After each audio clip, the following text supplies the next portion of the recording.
Bapak Ibu. Ini ada BPD juga ya? Ya.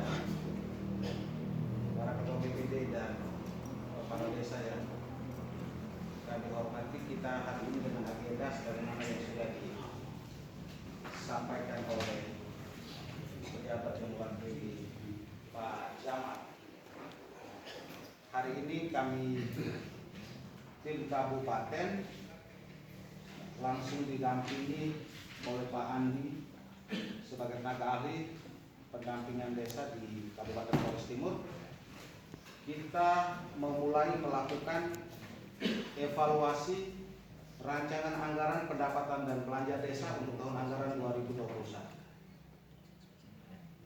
Nah, sesuatu yang kita evaluasi itu kalau dia sudah disiapkan, tapi kalau belum disiapkan, kita tidak punya objek untuk dievaluasi.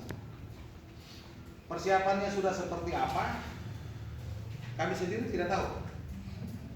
Dan karena itu mungkin untuk mengambil langkah dalam kaitan dengan upaya evaluasi ini, kami ingin memastikan dulu kondisi di desa-desa sudah sejauh mana kesiapan, mulai dari penetapan RKPDes sampai pada berprosesnya penyusunan rancangan anggaran pendapatan belanja desa. Nah, tentu saja yang lebih tahu itu Pak Andi punya teman-teman di kecamatan dan desa. Karena itu mohon izin Pak Andi, saya langsung beri kesempatan ke teman-teman pendamping untuk menyampaikan dulu kepada kita semua informasi perkembangan pendampingan dalam hubungan dengan desa-desa yang didampingi. Bisa kami disampaikan informasi sudah berapa desa, ada 16 yang ada? Kita baru selesai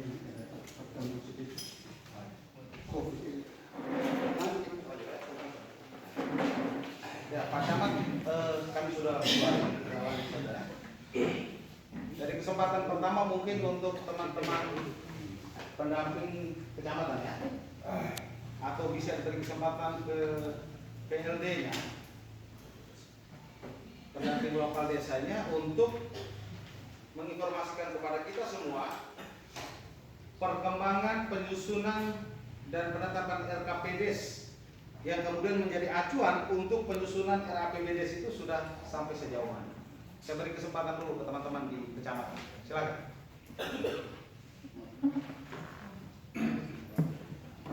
Terima kasih atas kesempatan yang diberikan.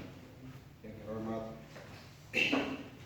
Pak Kabid Dinas Pemberdayaan Kabupaten, Pak Alo, Pak Andi, yang terhormat Pak Camat, singkatnya pada hadirin pada pagi hari yang saya hormati. Terkait dengan kegiatan pada pagi hari ini menyangkut evaluasi APBDes 2021.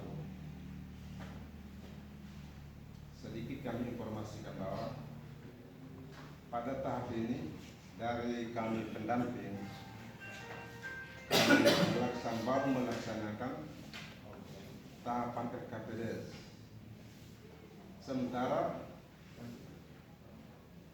ada beberapa desa juga belum melaksanakan musyawarah desa. Musyawarah desa yang terjadi di kecamatan di kami mungkin baru sekitar 7 desa, 7 atau 9 desa. Yang lainnya belum melaksanakan musyawarah desa. Sehingga APBDes 2021 belum dilaksanakan. Baru tahapan pada tingkat RKPDes. Kalau mungkin ada desa-desa yang sudah melaksanakan penyusunan APBDes bisa menyampaikan secara langsung ke tim dari kabupaten.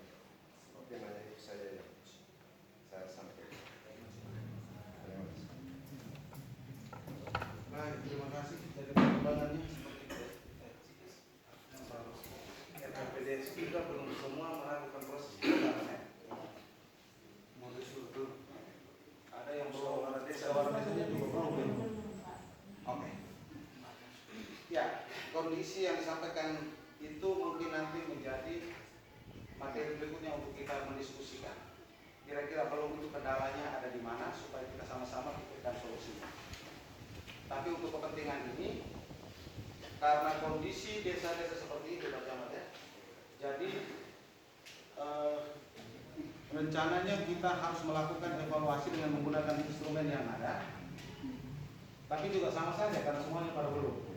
Nanti di checklistnya pasti tidak semua.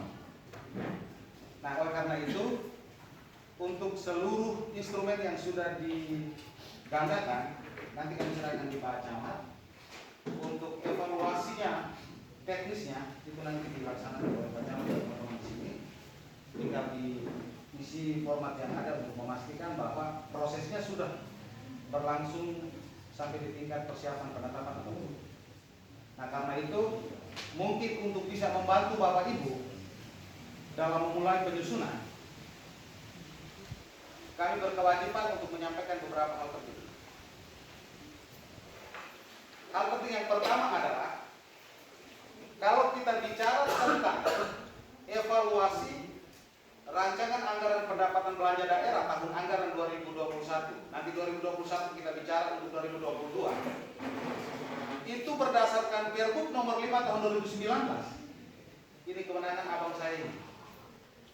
Forum hari ini kewenangannya camat. Berdasarkan Pergub nomor 5 tahun 2019. Di dalam Pergub ini juga memerintahkan tim kabupaten wajib hadir di dalam forum evaluasi. Sebelum merencanakan mengeluarkan surat pemberitahuan kepada camat, kita coba untuk membangun koordinasi kerja dengan beberapa elemen di 19 kecamatan. Terbaca bahwa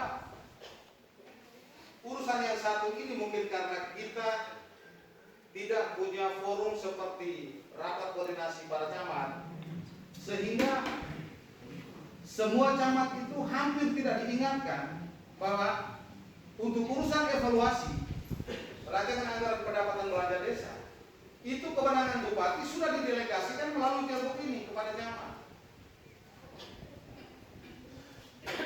Tapi kalau ibu kasih PMD tidak pernah baca ini barang juga repot. Bagaimana Pak Camat urus banyak barang? Kalau kasih PMD-nya juga tidak pernah baca kan tidak bisa memberikan pertimbangan. Pak Camat, kita sebenarnya punya agenda satu ini kan.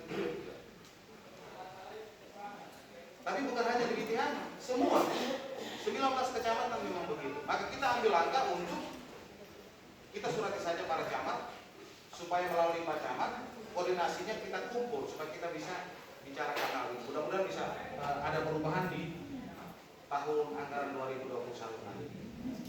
Nah, dalam kaitan dengan ini, karena ini kewenangan camat, sebagaimana Perdes yang ada, peraturan bupati yang ada, maka instrumen yang ada ini nanti dilakukan oleh para camat dengan teman-teman untuk kemudian nanti sebagaimana runutan pelaporan, sebagaimana yang ada di BPU ini, kemudian kita akan mendapatkan laporan sebelum bupati menyetujui untuk dilakukan.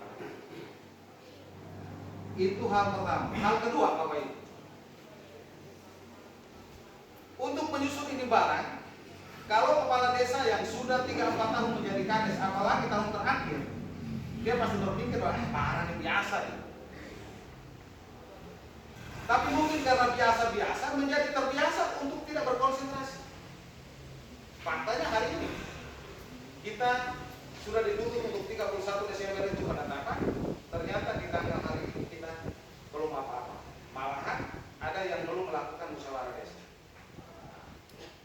Tapi tentu saja ada alasan-alasan yang dialami yang menjadi alasan oleh kepala desa kenapa hari ini juga belum. Tapi untuk memulai ke sana, yang harus diperhatikan di dalam memulai menyusun, Bapak Ibu harus punya peraturan Menteri Dalam Negeri nomor 20 tahun 2018 tentang pengelolaan keuangan desa. Jangan sampai naskah ini ditahu nih. Yang kedua, Bapak Ibu juga harus punya peraturan Menteri Dalam Negeri nomor 44 tahun 2016 tentang kewenangan desa. Yang ketiga, ada peraturan Menteri Desa Pembangunan Daerah Tertinggal dan Transmigrasi nomor 13 tahun 2020 tentang prioritas penggunaan dana desa tahun 2021. Dan yang keempat, peraturan Bupati Flores Timur nomor 5 tahun 2019 tentang pengelolaan keuangan desa. 4 regulasi ini harus dimiliki. Kalau tidak dimiliki, repot. Percaya atau tidak? Kalau pengalaman tahun lalu dengan mengabaikan ketentuan yang ada, Pak Alo bisa loloskan posting apa adanya, saya tidak. Saya ngomong memang, saya tidak akan mengiyakan untuk progres penetapan. Kalau postur APBDes itu dia melenceng dari ketentuan-ketentuan yang ada. Jadi kalau kita terbiasa, lalu kemudian kita hanya bisa tertunda kalau urusannya di pembagian 30-70. Selama ini kan begitu. 30-70-nya tidak terpenuhi, tidak. Tapi yang lain boleh. Kalau dengan saya tidak. Paling kurang ada argumentasi. Kenapa peraturan menteri mendorong untuk skala prioritas yang ini, tapi kenapa harus buat yang ini? Itu paling tidak perlu kita komunikasikan. Kalau ada rasionalisasi, tentu saja tidak apa-apa. Tapi kalau tidak rasional, tidak. Itu 4 ketentuan yang harus menjadi pegangan. Terlebih pada peraturan menteri tentang kewenangan. Kewenangan ini menjadi sangat penting karena ketika membiayai sesuatu di luar kewenangan itu salah, tidak bisa diterima. Di semua desa ini kan ada potensi-potensi yang bisa menjadi perhatian pemerintah desa dan seluruh stakeholder yang ada untuk melihat bahwa ini barang mesti diatur untuk kepentingan desa. Tetapi tidak semua potensi yang ada itu masuk dalam wilayah kewenangan desa untuk mengatur. Contoh desa Lowopulo, Pak Kadesnya ada kan? Tahu Pak ya? Di Lowopulo itu kan di Loga kan ada sumber mata air, kok di sana. Contoh ini. Sumber mata air itu kita menuntut pemerintah kecamatan, pemerintah desa, pemerintah kabupaten untuk bisa mengatur secara baik supaya mungkin ada pembebasan lahan, supaya akan banyak kalau di luar atau mungkin ada keinginan untuk ada program reboisasi umpama. Dan terpenting adalah ada keinginan kenapa tempat itu tidak dibebaskan saja menjadi hutan lindung daerah supaya bisa mensupport debit air pada setiap tahun. Tapi kenapa itu tidak bisa dilakukan? Karena daerah tidak punya kewenangan. Urusan itu kewenangan pemerintah provinsi dan pemerintah pusat. Contohnya seperti itu. Sama halnya dengan kita di desa. Di desa juga ada sejumlah potensi yang kita tidak bisa urus karena bukan wilayah kewenangan kita. Kepala ya. Makanya tadi diarahkan untuk bisa melihat beberapa ketentuan ini. Lalu secara teknis Bapak Ibu, masuk ke penyusunan postur APBDes kita, hal yang paling utama itu disusun berdasarkan Perpres tentang RKPDS. Makanya kalau Perpres tentang RKPDS belum ditetapkan, memang kita tidak bisa memulai. Dan itu alasan yang memang tidak bisa diganggukan. Dia harus tetapkan RKPDS-nya, baru memasuki proses penyusunan APBDS. Yang berikut, kita duduk utak-atik tentang angka-angka program kerja dan seterusnya, sampai berlelah-lelah dan akhirnya kita bisa lupa bahwa semua pengaturan yang kita atur itu harus dimasukkan dalam bingkai peraturan desa. Nah, di peraturan desa itu kita tidak hanya berangkat dari judul untuk kemudian masuk ke lampiran. Yang diutak-atik dibahas itu kan lampiran. Bahkan tubuh Perpresnya itu dia harus rasional, tidak sifatnya copy paste yang nanti kita baca tidak ketemu satu konsiderasi menimbang A dan menimbang B, tidak ketemu, tidak bisa begitu Bapak Ibu. Karena menetapkan peraturan desa dengan konsekuensi menaruh sejumlah anggaran yang begitu besar, itu konsiderasi menimbang itu harus jelas. Apalagi di konsiderasi mengingat. Copy paste ini namun tentu undang-undang boleh dulu dilangnya baca mau kebungan, tapi itu dibaca dia lah, tidak masuk kan toh kebiasaan biasa. Saya hanya mau mengingatkan bahwa yang namanya dasar hukum itu hanya ketentuan-ketentuan yang relevan, yang berhubungan. Yang berhubungan itu apa tadi saya sebutkan itu benar-benar berhubungan. Apa maksud ditaruh ketentuan hukum di dalam sebuah produk hukum? Apakah itu peraturan desa atau peraturan kepala desa atau keputusan kepala desa? Ketentuan hukum yang kita pakai sebagai dasar itu, pertama, ketentuan itu menjadi dasar pendelegasian wewenang pejabat yang bersangkutan untuk melahirkan keputusan yang dibuat itu. Coba dibaca, ada banyak ketentuan yang tidak ada relevansinya apa-apa, tapi dimasukkan.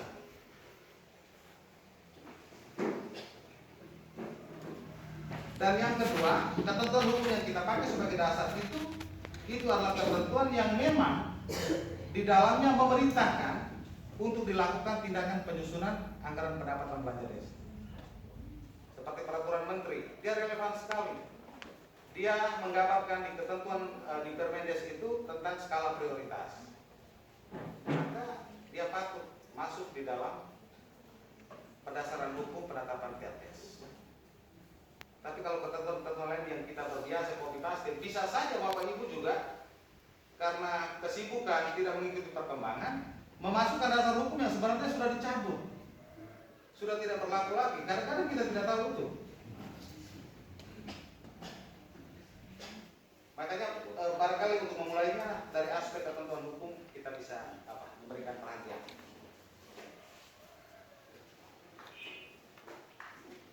Nah, nanti pada waktunya setelah penyusunan RAPBDes yang seharusnya hari ini kita evaluasi dan belum bisa kita lakukan, nanti di tingkat kecamatan akan dilakukan evaluasi dengan merujuk pada istilah yang sudah ada. Bapak Ibu datang itu membawa satu surat pengantar. Ini rujukannya di peraturan Bupati nomor 10, nomor 5. Harus ada surat pengantar. Surat pengantar itu berisi tentang muatan materi apa sajakah, berapa eselon partai yang mau disampaikan kepada camat yang sudah menerima pendelegasian wewenang Bupati untuk melakukan evaluasi. Yang pertama itu surat pengantar. Yang kedua, rancangan Perdes APBDes. Betul-betul lampiran anak bisalah. Dia harus sudah bisa dibuat dalam rancang bangun peraturan desa itu tentang anggaran pendapatan belanja desa. Yang ketiga, karena rancangan Perdes APBDes ini harus dibahas dalam forum musyawarah BPD, maka Bapak Ibu juga harus datang membawa berita acara hasil musyawarah BPD.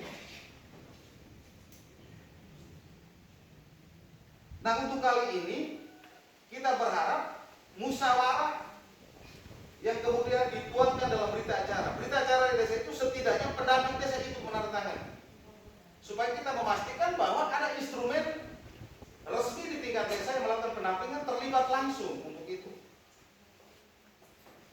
Dan kita juga memastikan apakah musyawarah desa itu didampingi tidak oleh pendamping desa di wilayah yang bersangkutan. Jadi musyawarah BPD itu dia berlangsung untuk membahas rancangan yang Bapak Ibu sudah susun itu. Terlepas dari dia paham atau tidak paham urusan kemudian, tapi aspek legal standing, aspek kewenangan, bahwa dia harus pegang palu, dia harus buka itu rapat musyawarah, itu wajib hukum. Dia negara punya polu buka ini, Pak Palu ukur dan apa, yang penting bahwa dia harus hadir untuk melakukan itu.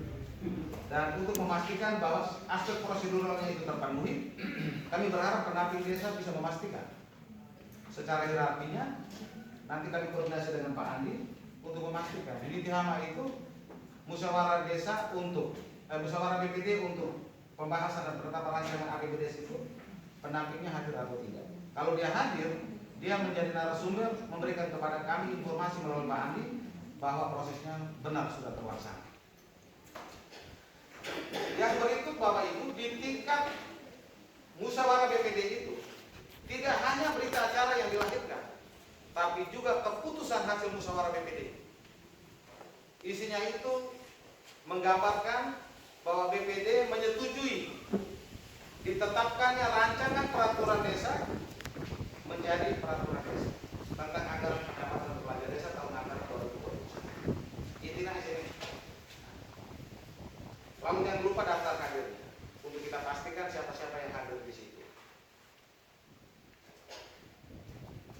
kesempatan yang sama juga Pak Kades sudah menyiapkan rancangan peraturan kepala desa tentang penjabaran APBDes itu. Jadi bawa datang satu kali.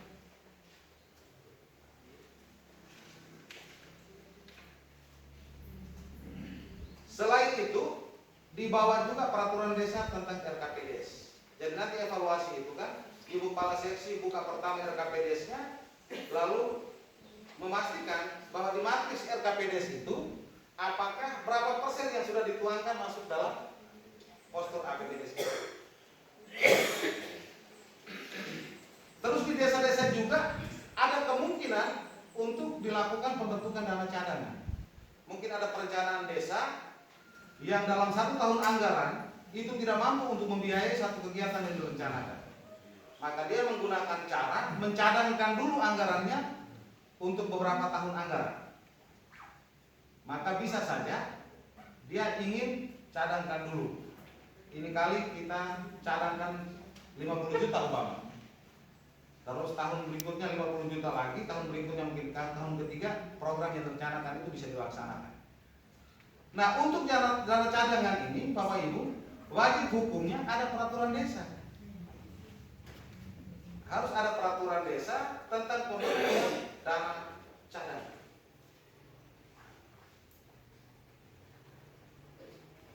Yang berikut soal penyertaan modal. Nanti masuk dalam postur belanja ya. Di sana kan nanti Bapak Ibu mereka akan mengatur soal penyertaan modal. Tentu saja lebih menguat pada urusan BUMDes ya. Perdes penyertaan modal harus ada. Jadi nanti buat perdesnya bukan khusus langsung peraturan desa tentang pembentukan peraturan desa tentang penyertaan modal perdes, bukan itu. Kalau khusus Pemdes, ya perdes pembentukan perdes pembentukan BUMD. Tapi kalau penyertaan modal, buatkan saja perdes tentang penyertaan modal. Sehingga nanti ke depan kalau ada lembaga-lembaga lain yang bisa masuk sah ada di desa, kita tidak usah lagi bentuk perdes. Kalau buat perdes penyertaan modal tentang BUMDes itu sudah dengan perdes judulnya begitu, maka peraturan itu khusus mengatur tentang penyertaan modal ke BUMDes. Tapi tanpa diksi BUMDes, maka nanti di kemudian hari selain BUMDes mungkin ada apa lagi? Ya, kita bisa menggunakan peraturan desa. Bisa ya? Nah, terkait penyertaan modal ini Bapak Ibu, jika di desa ada BUMDes, tahun lalu tahun 2019 sudah dialokasikan sejumlah anggaran untuk penyertaan modal.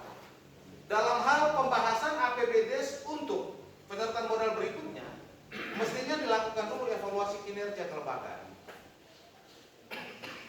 Evaluasi dulu. Uang yang kita sertakan modalnya di tahun lalu itu ada 150 juta umpama. Tentu itu kan terukur dari kebutuhan yang dibuat dalam proyek proposal BUMDes itu sendiri. Dia mau kegiatan apa, ruang lingkup apa, aktivitasnya apa, dengan target-target pendapatan yang nanti bisa dihitung berapa persen untuk desa, berapa persen untuk membiayai BUMDes. Itu dievaluasi dulu Pak Kades Plero. Harus evaluasi. Jika evaluasi menemukan bahwa ternyata 150 juta ini benar-benar low meter, stopkan dulu, benar dulu kelembagaannya. Jangan dipaksakan.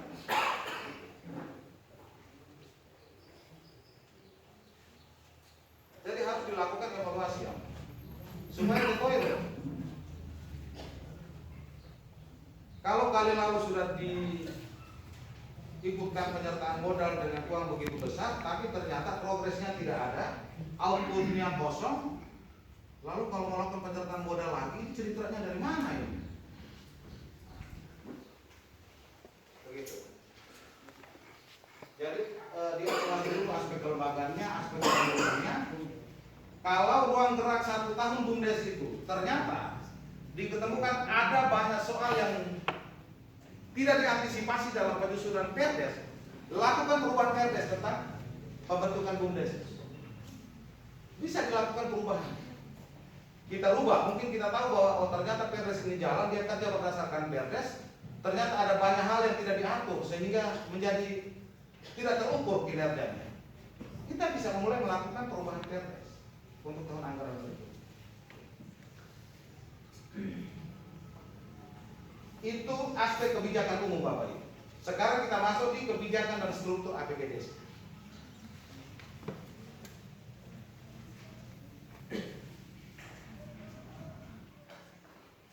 Untuk urusan kebijakan umum Bapak Ibu, rancangan Perdes tentang APBD harus disusun berdasarkan RKPD tahun berkenaan. Jadi fokusnya pada matriks pos pendapatan, matriks RKPD itu. Di situ kan semua sudah diatur bagian-bagian. Tinggal diberi dalam saja ke ruang RKPD. Lalu dari proses itu harus tetap memastikan bahwa penempatan pos pendapatan telah sesuai dengan peraturan perundang-undangan. Pos pendapatan itu diatur di sini semua Bapak Ibu. Peraturan Bupati nomor 5 tahun 2019. Jadi bicara tentang postur APBD pada lingkup pendapatan sudah diatur semua di sini. Kalau dia online dibuka tetap moiro, tapi kalau tak mau bisa. Ini nanti dibuka diatur semua di sini dengan sangat mudah. Nanti buka di pasal 14, pasal 15 dan pasal 16 ada di sini. Kau udah lesat-lesat ini Facebook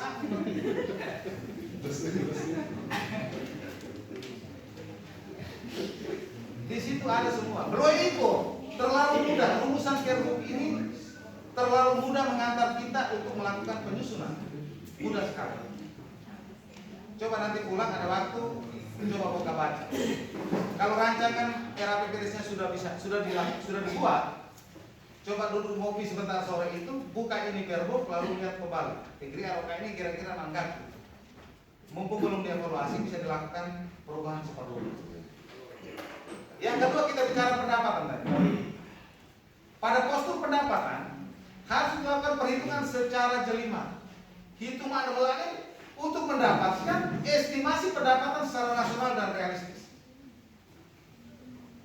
Jadi pendapatan ini gasik memelang-melang.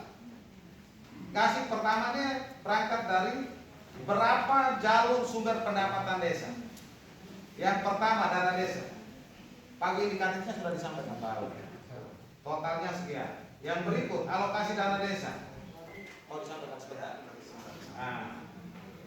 Lalu yang berikut bagi hasil pajak dan retribusi. Lalu kemudian ada pendapatan lain yang sah, ada pendapatan asli desa.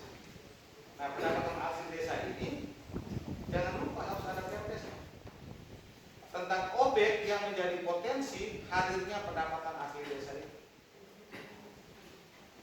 Prinsip hukumnya itu yang namanya pendapatan asli desa dari jalur retribusi sifatnya itu sebenarnya pembebanan biaya pada masyarakat. Dia kasih retribusi, tempat parkir umpama, atau dia masuk di Pak Kades kampung kreatif. Ada kebijakan yang mau didesain supaya ada pemasukan sekecil apapun, tapi dari waktu ke waktu dia bisa menjadi banyak untuk membantu peningkatan pendapatan asli desa. Itu dirumuskan semua dari unsur parkirnya, dari unsur pintu masuknya, fasilitas di dalamnya, lopo-loponya, itu bisa digambarkan kalau itu menjadi aset desa. Supaya apa? Supaya kalau ada masalah, kita punya pendasaran yang mengikat ke dalam dan keluar tentang kebijakan pemerintah setempat.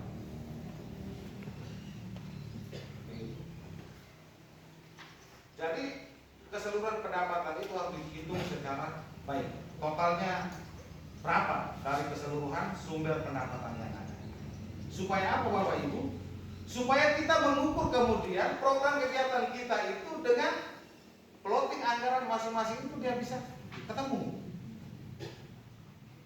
Jangan sampai tidak berhitung jumlah seng berapa yang kita beli untuk atap,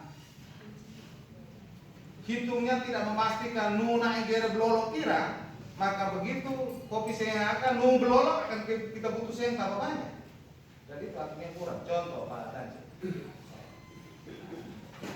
Jadi harus dilakukan perhitungan secara jelimet dari keseluruhan unsur yang ada. Dan terlebih di pendapatan asli desa itu yang memang kita sangat sulit ya di hampir di seluruh desa ini potensi-potensi kita sangat kurang.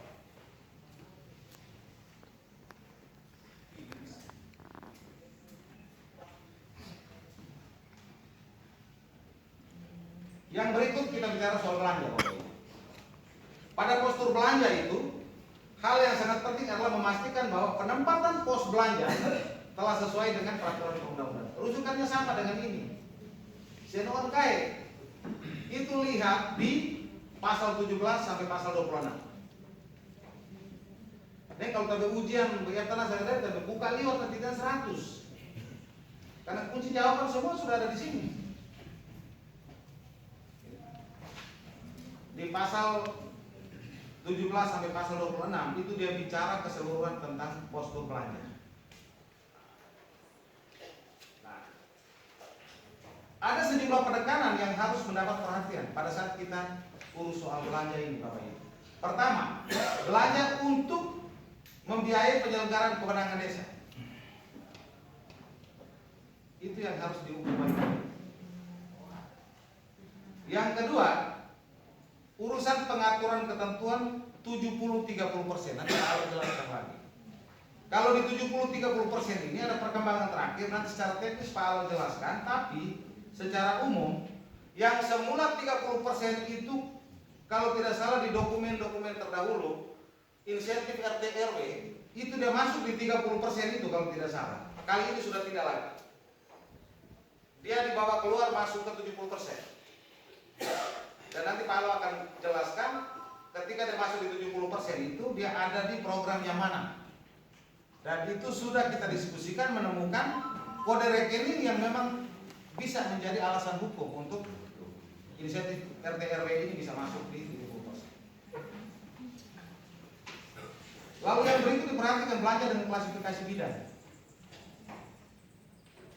Tentu saja skala prioritas kebutuhan itu yang harus diutamakan. Lalu program-program yang dibuat yang nanti kemudian dipasang anggaran belanjanya itu harus dipastikan bahwa ada kode rekeningnya. Kalau kode rekening tak bisa salah. Dia harus ada kode rekeningnya. Jadi cara yang paling mudah adalah baca dulu kode rekening itu, baru rumuskan nomenklatur program kegiatan yang kira-kira rumusannya itu menggambarkan substansi kode rekening supaya doi-doi juga memang kena sasaran. Jangan kode rekeningnya warna merah kita rumuskan warna putih, tidak ketemu. Ujian kita di tingkat itu para sekretaris desa dan perangkat dalam hal menyusun ini barang sebelum serahkan ke kepala desa, kita butuh kecerdasan dia untuk bagaimana memformulasi nama atau nomenklatur program kegiatan.